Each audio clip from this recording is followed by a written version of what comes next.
नमस्कार, मेरा नाम ज्ञानेश्वर है और आप देख रहे हैं लाइव सिटीज। आपको पता है कि बिहार विधानसभा की 2 सीटों के लिए उपचुनाव हुए, कुशेश्वर स्थान और तारापुर। दोनों सीटों पर जेडीयू को जीत मिली। ये दोनों सीटें जेडीयू की थी भी, 2020 में भी जीत मिली थी। तो जेडीयू के भीतर वोटों को लेकर समीक्षा शुरू हुई और विशेषकर एलजेपी को लेकर, एलजेपी रामविलास 2020 में तो एलजेपी ही थी। तो देखिए, जेडीयू के भीतर जो समीक्षा है, आपको पता है कि जो उपचुनाव के नतीजे आए, जेडीयू आरजेडी के बाद तीसरे स्थान पर एलजेपी रही, एलजेपी रामविलास, और चौथे स्थान पर कांग्रेस चली गई। लेकिन जेडीयू की समीक्षा यह है कि जो उपचुनाव के नतीजे हैं वह जेडीयू रामविलास मतलब चिराग पासवान की लोजपा की असली ताकत है। यदि हम बात करें, जेडीयू का नजरिया है कि कुशेश्वर स्थान में एलजेपी की उम्मीदवार अंजू देवी को 5,623 मत मिले और कुल मत का यह 4.29% था। और तारापुर में एलजेपी रामविलास के उम्मीदवार कुमार चंदन को 5,364 मत मिले, 5,364, और ये कुल मत का 3.16% था। तो जेडीयू यह मानती है कि देखिए, इतने मत तो इनके साथ हैं, रहेंगे भी। जो रामविलास पासवान कहते थे कि हम जोरन हैं, तो वो जोरन इतने प्रतिशत मतों के साथ दिखते हैं। लेकिन 2020 में यदि चिराग पासवान ने खेला नहीं किया होता, आरजेडी की मदद नहीं पहुंचाई होती, जेडीयू मानता है कि 2020 में चिराग पासवान के खेल से आरजेडी को फायदा मिला और वह बिहार की सबसे बड़ी पार्टी बनी 75 सीटों के साथ। और नुकसान किसे हुआ?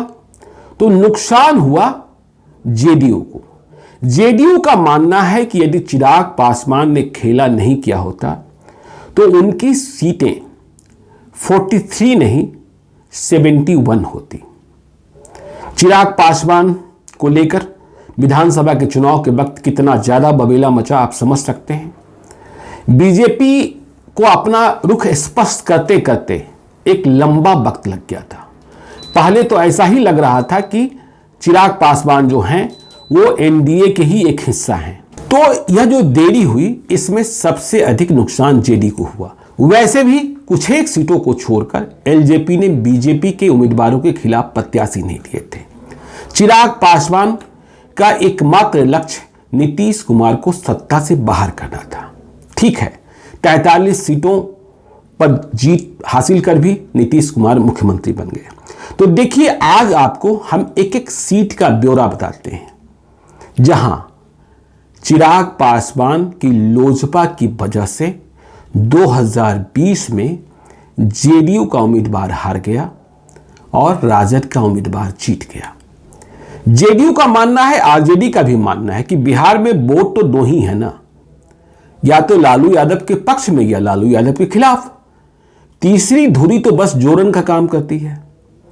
तो यदि चिराग पासवान का खेला और यह कंफ्यूजन नहीं होता कि बीजेपी भी चिराग पासवान के साथ कहीं ना कहीं है, तो जेडीयू को 71 सीटें आती, न कि 43।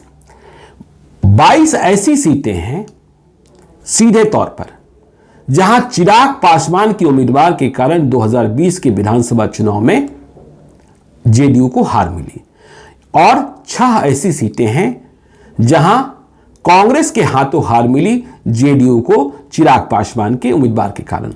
तो आज देखिए, हम 10 सीटों की चर्चा करते हैं। बाकी 10 सीटों की चर्चा कल करेंगे, इसके बाद बाकी सीटों की चर्चा करेंगे। तो आज पहले एपिसोड में देखिए एक एक विधानसभा जहां जहां हार जीत, जेडीयू की हार का कारण चिराग पासवान का उम्मीदवार, आरजेडी की जीत का कारण चिराग पासवान का उम्मीदवार बना, उसे समझिए। बाजपट्टी विधानसभा क्षेत्र सीतामढ़ी का राजद के मुकेश कुमार यादव चुनाव जीत गए। कुल मत आया 71,483 और उन्होंने जेडीयू की डॉक्टर रंजू गीता को हराया। रंजू गीता को मत आया 68,779। तो देखिए जीत हार का अंतर रहा 2,704 मतों का, 2,704। तो यहां देखिए फैक्टर क्या, यहां दो फैक्टर काम किए। यहां जेडीयू के रास्ते में रालोसपा भी बाधक बनी। उपेंद्र कुशवाहा की रालोसपा, जो उपेंद्र कुशवाहा अब जेडीयू में आ गए हैं और पार्लियामेंट्री बोर्ड के अध्यक्ष हो गए हैं। तो उपेंद्र कुशवाहा की पार्टी की उम्मीदवार थी रेखा कुमारी, जिन्हें 11,232 मत आ गए थे बाजपट्टी में। लोजपा के इंतखाब आलम, अब देखिए ये मुसलमान थे, वोट किसका कहता पता नहीं, लेकिन 6,183 मत इन्हें भी प्राप्त हो गया। तो जीत हार का अंतर था 2,704 मतों का। तो जेडीयू का मानना है कि यहां नुकसान हुआ लोजपा और रालोसपा से, नहीं तो हमारी जीत निश्चित थी। सीतामढ़ी में ही दूसरा विधानसभा क्षेत्र बेलसन का हाल देखिए। बेलसन में राजद के संजय कुमार गुप्ता जीते। इन्हें मत आए थे 50,001 और हारी थी जेडीयू की सुनीता सिंह चौहान। इन्हें मत प्राप्त हुआ था 36,070, 36,070। तो हार जीत का अंतर हुआ 13,931 मतों का। तो देखिए हुआ क्या कि यहां भी देखिए फैक्टर, दो तरीके का फैक्टर काम किया। यहां भी रालोसपा ने और लोजपा ने मिलकर जेडीयू की जीत छीन ली। लोजपा के उम्मीदवार यहां भी मुसलमान थे, मोहम्मद नासिर अहमद। इन्हें 10,699 मत आ गया और रालोसपा के ठाकुर धर्मेंद्र सिंह को 19,034। तो ये बेलसन। अब चलिए लौखा ले चलते हैं। आपको बहुत स्पष्टता के साथ आपको दिखाई पड़ेगा कि जेडीयू कैसे हारी, आरजेडी कैसे जीती, इसमें लोजपा की भूमिका क्या रही। राजद के भरत भूषण मंडल चुनाव जीते। भरत भूषण मंडल 78,523 मत लाकर, और जदयू के लक्ष्मेश्वर राय चुनाव हारे 68,446 मत लाकर। जीत हार का अंतर 10,067 मतों का। और यहां लोजपा के चिराग पासवान के उम्मीदवार प्रमोद कुमार प्रियदर्शी 30,494 मत लेकर आ गए। तो जेडीयू का मानना है कि ये जो 30,494 मत आया, ये कंफ्यूजन का वोट था। ये कोई चिराग पासवान का वोट नहीं था, ये कोई लोजपा का वोट नहीं था। आपको मालूम है कि 2020 के चुनाव में लोजपा को सिर्फ एक सीट पर जीत मिली थी, बेगूसराय की मटिहानी में। वहां बोगो सिंह चुनाव हार गए थे, लेकिन जो जीते हुए विधायक थे लोजपा के, वे अब जेडीयू में शामिल हो चुके हैं। आगे चलिए आपको ले चलते हैं सिंहेश्वर। सिंहेश्वर में राजद के चंद्रहंस चौपाल चुनाव जीते। 86,181 मत आया, 86,181। और जदयू के रमेश ऋषिदेव चुनाव हार गए। इन्हें मत आया 80,608 और जीत हार का अंतर रहा 5,573 मतों का। और लोजपा की अमित कुमार भारती को आ गया 5,607, 5,607। समझ सकते हैं। दरभंगा ग्रामीण राजद के ललित यादव जीते। पहले भी जीतते आ रहे थे, लेकिन इस बार लड़ाई कड़ी मानी जा रही थी, दिखी भी। तो राजद के ललित कुमार यादव 64,929 मत लाकर चुनाव जीत गए फिर से। और जेडीयू के फराज फातमी, जो आरजेडी से ही आए थे, अली अशरफ फातमी के बेटे, वे चुनाव हार गए 62,788 मत लाकर।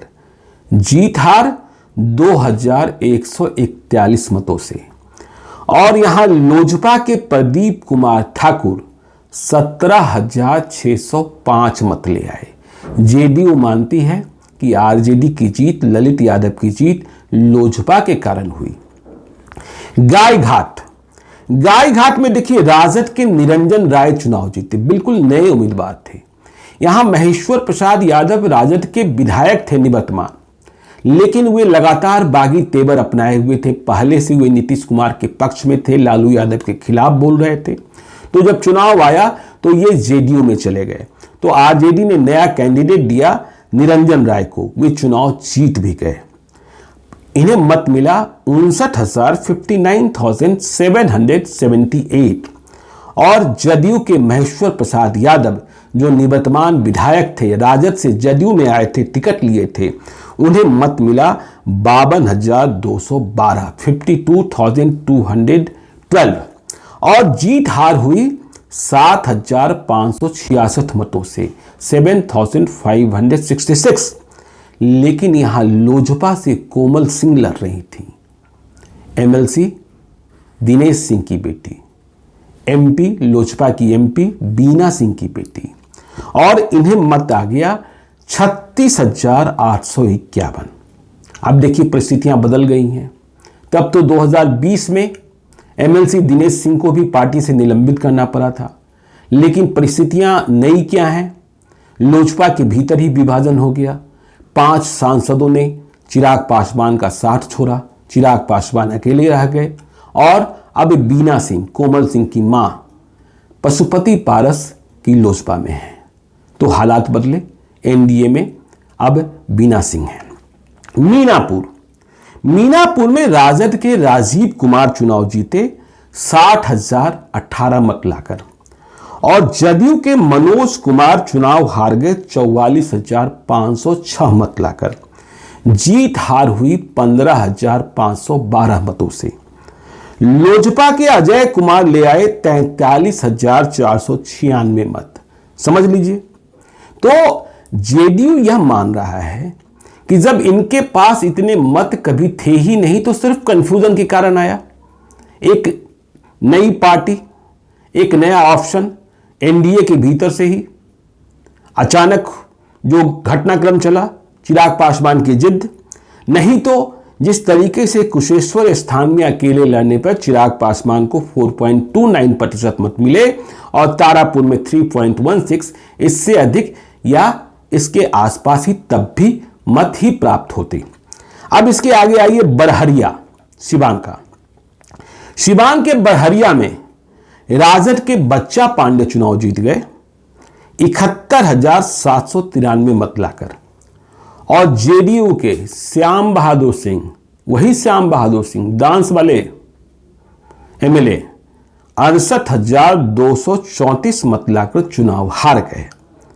मतलब जीत हार हुई 3,559 मतों से 3,559, और यहां लोजपा के वीर बहादुर सिंह को मत आ गया 5,065, मतलब जीत हार के मतों से अधिक। अब आगे चलिए एकमा में राजद के श्रीकांत यादव जीत गए 53,875 मत लाकर, और जदयू की सीता देवी चुनाव हार गई 39,948 मत लाकर। जीत हार हुई 13,927 मतों से, और लोजपा के कामेश्वर कुमार सिंह को मत आ गया 29,992। मतलब जीत हार के अंतर से, मतलब 13,927 से 2 गुना से अधिक मत। अब महुआ चलिए, वो महुआ विधानसभा क्षेत्र जहां तेज प्रताप यादव दोबारा चुनाव लड़ने को नहीं गए थे। 2015 में यहीं से चुनाव जीते थे लालू यादव के बड़े लाल। तो यहां राजद ने नया उम्मीदवार दिया राकेश कुमार रोशन को, जिनके बारे में पहले चर्चा थी कि वे महनार से चुनाव लड़ेंगे। उनकी कोई तैयारी भी नहीं थी महुआ में। तो राजद के मुकेश कुमार रोशन चुनाव जीत गए 62,747 मत लाकर, और जदयू की आशमा परवीन चुनाव हार गई 48,977 मत लाकर 48,977। तो जीत हार हुई 13,770 मतों से, और लोजपा के संजय सिंह यहां खड़े होकर मत ले आए 25,198। तो आज देखिए हमने 10 विधानसभा क्षेत्रों की स्थिति आपको बताई है। कल आपको हम बताएंगे महनार का हाल, समस्तीपुर का हाल, मोरबा का हाल, साहेबपुर कमाल का हाल, अलौली का हाल, नाथनगर का हाल, धौरैया का हाल, सूरजगढ़ा का हाल, शेखपुरा का हाल और इस्लामपुर का हाल। तो देखते रहिए लाइव सिटीज को। यदि अब तक आपने हमारे YouTube चैनल को सब्सक्राइब नहीं किया है तो जरूर कर लीजिएगा, और यदि इस वीडियो को आप फेसबुक पेज के माध्यम से देख रहे हैं तो पेज को लाइक कीजिएगा, ट्विटर पर भी हमें फॉलो कीजिए। धन्यवाद।